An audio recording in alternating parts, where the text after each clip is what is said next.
Hey guys, before I get into the video, I just want to say that if you are new to the channel and you enjoy the content, please do consider subscribing. Thanks.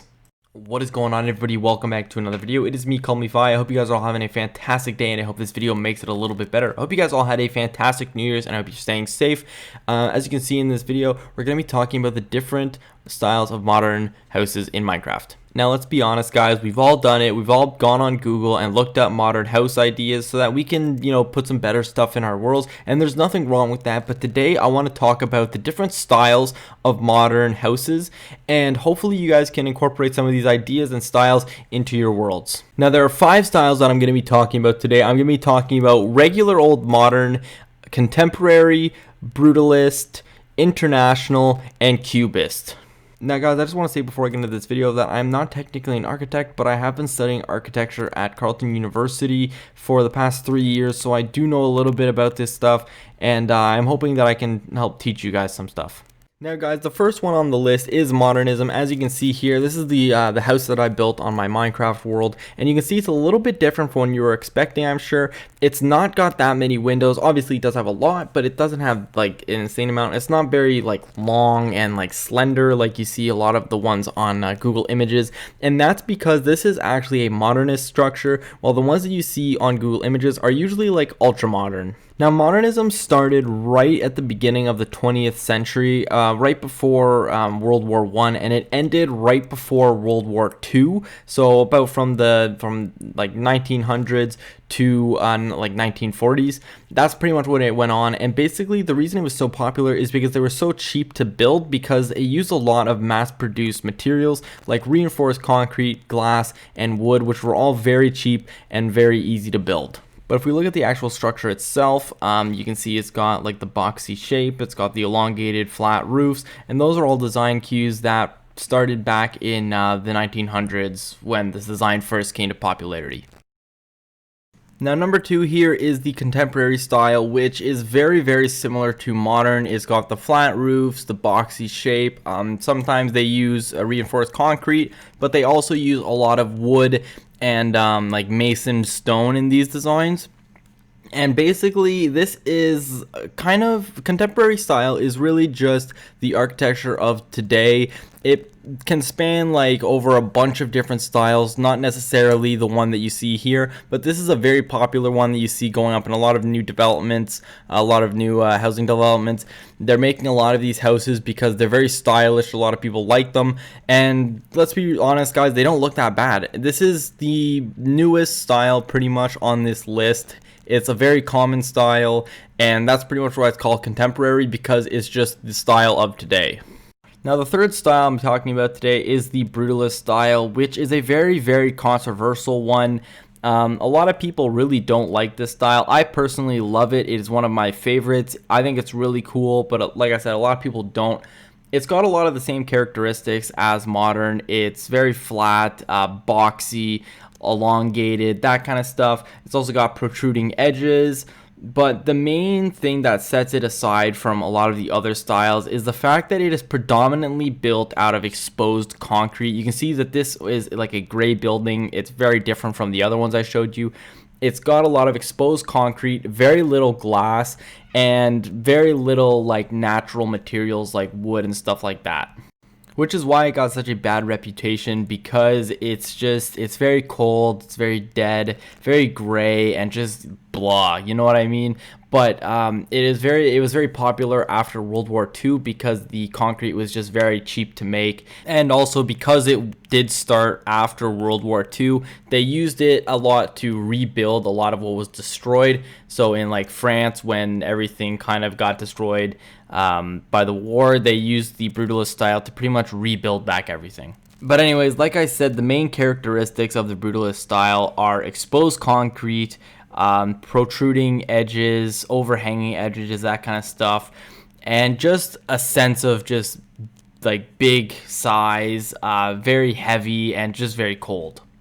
Now, number 4 is the international style, which again is one of my favorites. This style is actually really cool, and it's really comparable and relatable to the modern style. Now looking at the different angles of the house, you'll see that this one is very different from the other styles, but in general is very comparable to the modernist style.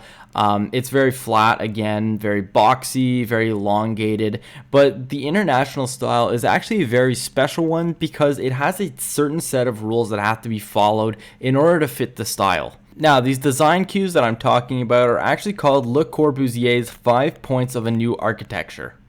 Now the first one is les pilotis, or the pilotis, and basically what they are they're just pillars that stick up from the ground into the building, and the main purpose of them is to take the load of the building off of the walls and put it in these pillars so that you can pretty much do whatever you want with the facade of the building.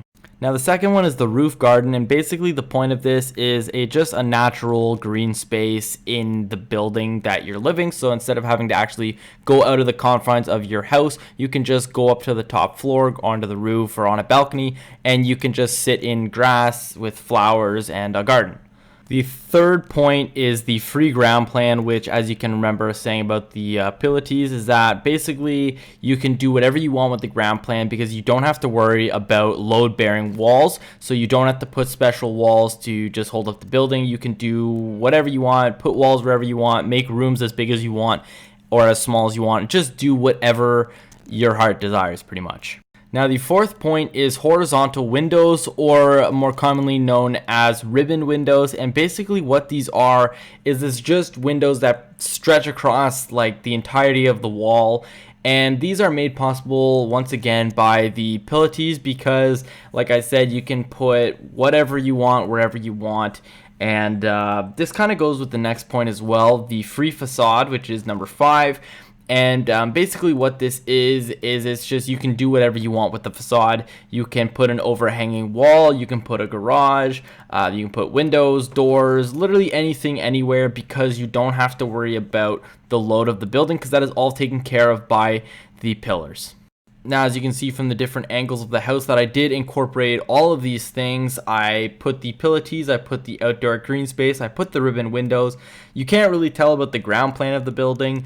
And then, of course, the outside of the building has a very odd facade, which I did that on purpose. And now, last but certainly not least, is the cubism. And as you can see, there is just cubes everywhere. This one is still very similar to all the other ones I've shown you. It's got the flat roof, it's got the boxy shape, it's got, you know, the extended lengthy walls and all that kind of stuff. But this one is just odd. You know, you see those big protruding cube windows on the front, all the walls, the protruding walls and stuff, they're all cube shaped. All the windows, which I know is hard not to do on Minecraft, but you know what I mean. It's just very boxy. The main characteristic of cubist architecture is just to make everything is to make the structure out of cubes. You use cubes as the building blocks and you just try and get what you want, which obviously is, like I said, all you can really do in Minecraft, but it's, you know what I mean. Now, this movement actually started back in the early 20th century with Pablo Picasso back in France. It's obviously started with Cubist art, which, as you know, if you've seen any Pablo Picasso art, it's very weird. It's, I mean, this building that I built probably doesn't do it justice, if I'm being honest. It's a very hard thing to create, and it's really hard to make a building of. It's actually a very unpopular style. You're not going to find, like, a lot or any stuff like this. It was really hard for me to find, like, pictures of it on like, the computer and stuff. It's not really a style that is built into houses. You know, you'll see like skyscrapers and apartment complexes that incorporate elements of it, but it's not really something that they are solely based off of or take inspiration from. Anyways, guys, that is it for me. I hope you guys did enjoy this video, and I hope that you take some inspiration from this, take some of these ideas and bring them into your own world, build some houses, some buildings with this kind of stuff.